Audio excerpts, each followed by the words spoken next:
ઓલપાડ તાલુકા આઝાદ દિન સ્મારક કેળવણી મંડળ ઓલપાડ સંચાલિત મહાદેવ શાસ્ત્રી વિદ્યાલય ઓલપાડમાં તેજસ્વી તાલાઓનું ઇનામ વિતરણ સમારંભ વાલી મંડળ તથા સ્થાનિક કેળવણી મંડળ દ્વારા વાર્ષિક ઇનામ વિતરણ સમારોહ ધ પુરુષોત્તમ ફાર્મર્સના પ્રમુખ મનહરભાઈ પટેલની અધ્યક્ષતામાં યોજાયો।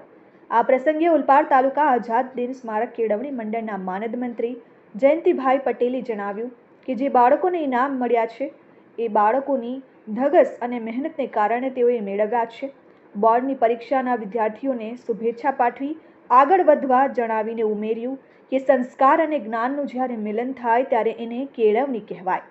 કેળવણી સાથે તમારી કારકિર્દીનું ઘડતર થાય છે અને ઘડતર કારકિર્દીનું જે પ્લેટફોર્મ ધોરણ 10 અને 12 છે, જેથી ખૂબ જ મહેનત કરી કારકિર્દી બનાવી આગળ વધવા તેઓએ જણાવ્યું। ત્યારબાદ ઓલપાડ તાલુકા આઝાદ દિન સ્મારક કેળવણી મંડળના પ્રમુખ ધનસુખભાઈ પટેલે વિવિધ ક્ષેત્રે ઇનામ પાત્ર વિદ્યાર્થીઓને શુભેચ્છા પાઠવી તનતોડ મહેનત કરી દૃઢ સંકલ્પ સાથે આગળ વધવા જણાવ્યું।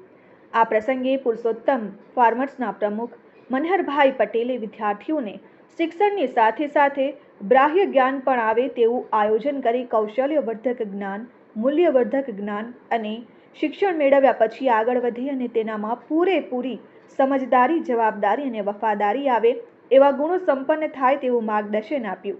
ઇનામ પાત્ર વિદ્યાર્થીઓને અભિનંદન પાઠવી ઉત્તરોત્તર પ્રગતિ કરે તેવી શુભેચ્છાઓ પાઠવી।